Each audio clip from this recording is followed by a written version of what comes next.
I'd like to move the motion that Dáil Éireann calls on the Government to make adequate financial support available to those who cannot afford to feed their stock and also to transport fodder to this country from abroad. Fully recognises the major role agriculture plays in creating employment, generating economic activity and acting as a custodian of the countryside in Ireland. Appreciates the unique vulnerability and exposure of agriculture to fluctuations in the weather and food markets.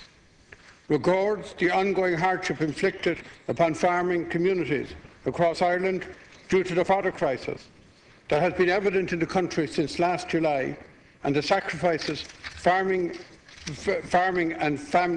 families have made to protect their livestock.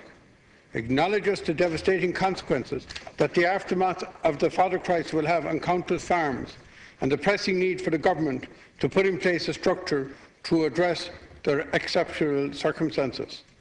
Criticises the complete and utter failure of the Department of Agriculture, Food and Marine to address the growing crisis in its early stages in 2012, which has directly led to the devastating impact it is currently having on farm families. Calls on the Government to establish a special unit within the Department to oversee and coordinate efforts amongst government departments, agencies, co-ops, marts and financial institutions to tackle the crisis and its long-term consequences. Further calls on the Government to empower this special unit to keep fodder and credit supplies under review with fail-safe measures to ensure that such a crisis does not emerge again, and exhorts the financial institutions and the Department to reach a sustained agreement to ensure an adequate supply of credit to farmers during times of acute supply and market pressures. On the 28th of March, I raised this issue as an issue on behalf of Fianna Fáil on the order of business. And I have to say that in reply, all the Taoiseach could offer at the time was that they had written to the banks to highlight the extreme challenges facing farmers, and they asked Teagasc to give specific weather-related advice, and they asked farmers to share surplus fodder amongst each other. Now, all of those are worthy, but it didn't in any way tackle the crisis. And when I pursued the Government in the form of the Taoiseach by saying to the Taoiseach, does the Taoiseach believe that advice will feed the cattle? And when I outlined the importance of the whole issue of the affordability of feed and the availability of feed to the Taoiseach, I again got a reply. And the reply was that Deputy O'Keefe's difficulty with the issue of the feed for livestock is that the Minister of Agriculture, Food and Marine, Deputy Coveney, is already ahead of him and has already responded to the matter. And what was your response? Nothing. Tell the banks to give more credit to farmers who have extended their credit to its very limit. Get advice as to where you would get non-existent fodder. And it was interesting that the Taoiseach went on further and he said, the IFA has called on farmers to take stock of what fodder they have at this stage, and if they have some surplus, that they should make it available to their fellow farmers who are in short supply.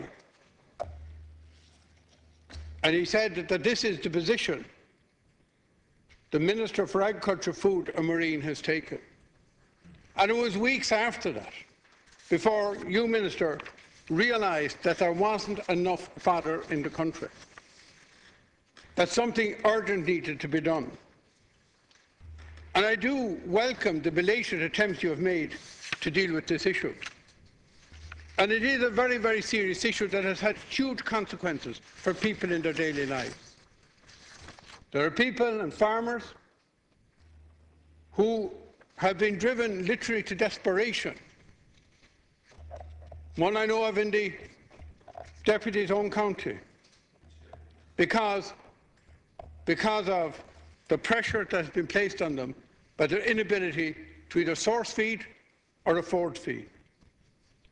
And the reality is that at last some help has been made available. But I believe that a lot more needs to be done. There are both short-term and long-term measures you need to take, Minister, because whereas the immediate crisis, if the weather holds up for the next few weeks, will solve itself, as you know, we already face a challenge because many farmers have not been able to close fields that they would otherwise have done to preserve the fields for silage making. And therefore, we face a challenge coming into the autumn because farmers are potentially starting with every shed in the country empty, and also with many fields that would have been producing early crops of silage being a number of weeks behind. And this means that we need proper planning this time. This was foreseeable from last summer, when we had a very, very wet summer. A lot of farmers failed to get the silage out of the fields, and it was obvious a long way back that if this was followed by a very cold winter stretching into May, that this would have a huge effect on the farming community. Now, unfortunately, I will not have enough time to make all the points I would like to hear tonight, and I do want to address myself to a number of specific issues that at this stage you could deal with.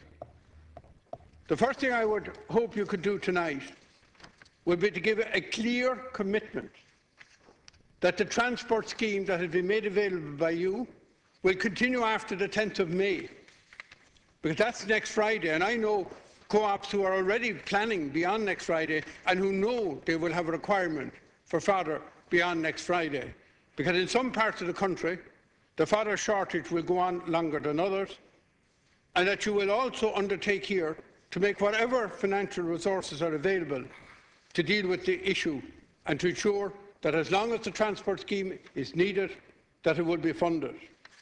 And I would here like to compliment the IFA for their assistance in this particular issue.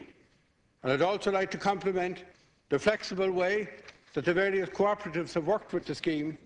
And I'd particularly like to thank good friends of mine in Connacht Gold over many years, who once again teamed up with the local co-op, CDS Torrington in Cornamona, and have been making feed available, because we don't have any dairying in Connemara, a point that seems to have passed the Minister. But thanks to the flexibility of CDS Torrington and also of Connacht Gold, we have been able to reach into areas that otherwise we would not have been able to reach into under the Minister's scheme. The second issue I have to say is that I don't think has dealt well with a problem, and that is channeling money through the DVOs for people who can't afford feed. But I think that many farmers are literally out of money, have no way of buying feed, but they're afraid that if they go to the district veterinary officer and if they bring department officials in, that they'll actually compound their problem rather than solve their problem. And I know that the hardship being formed, and like anybody who's dealing with farmers, who's listening to farmers, who's listening to those dealing directly with farmers. Well, maybe your farmers are different to mine. Deputy O'Keefe has the... And as I said, I still think it would have been much better to direct that money to Teagasc, who could have done their assessments, but wouldn't have the same connotations for many, many farmers as bringing the veterinary officers in with all of the connotations that arise from that. And I mean no disrespect to the veterinary officers themselves, but we all know that many, many people are suspicious about bringing in. You know, the deputy on the other side is shaking his head, but we all know the general reaction to farmers, to farm inspections, and to department officials wandering over their farms, and particularly in a situation where maybe through financial reasons they weren't able to keep the stock in perfect order. I think that could have been better done. I believe it is very important for you to get the AOS 1, AOS 2 and REPS payments. And I notice on your counter motion you're boasting about what you're doing. To be quite honest, Minister, these should have been paid ages ago. And the second thing is,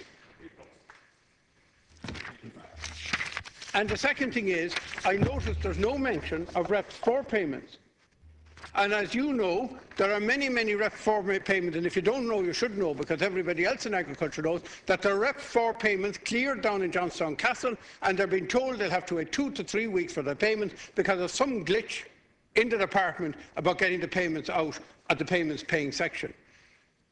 And I just don't understand it, that in the middle of a crisis, you can't get the payments out. And farmers who are ringing your department are being told you'll have to hang on for 3 weeks or 4 weeks for your REP 4 payments because we can't get them out even though they're cleared for payment. And I think it's important that you hear tonight clarify when will these farmers get their payments. Because in the end of the day, a promise of a payment never paid the bank manager. The only thing that the bank managers accept is the actual payment paid up front. Looking over the next coming months, I believe it is very, very important to plan to ensure that if we get a cold spring next year, that we will have a proper plan in place to deal with the crisis. And as I've said, because of the very, very late spring this year, because there are no sheds, many farmers in previous time held feed over from one year to another. There is no feed in the country, because any farmer who had feed would have sold the feed, would have made it available. And therefore, we need to ensure that this particular kind of crisis situation doesn't rise again. I would make 2 final suggestions in my final 2 minutes. And one of them is that you would reverse your decision in relation to the stocking density requirements under the DAS this year. Now, every farmer has to use his land. You can't get your single payment if you don't keep your land in good agricultural and environmental conditions if there's not cross-compliance. But it would seem to me to be ridiculous to be forcing ever higher stocking densities this year, in a year when every ounce of or kilogram of surplus grass is likely to be needed. And it would be a very, very simple decision of yours, because it was a purely Irish decision to increase the stocking densities, to go back to the previous stocking densities, and to ensure that farmers who have a certain grazing pattern wouldn't have to buy in stock. And on the other hand, I think it's time that we recognise that grass, that silage, that hay is actually a crop in itself and is as valid a crop for feeding cattle as, for example, barley or anything else. And the final point I would like to draw your attention to is this. Every autumn, late in the autumn, after the payments have started, we get farmers where queries are raised by the department on their applications. And many times those farmers do not get paid until much later than the rest of farmers. In many cases, it's the vulnerable are caught, the people who maybe are prone to a small error here or there.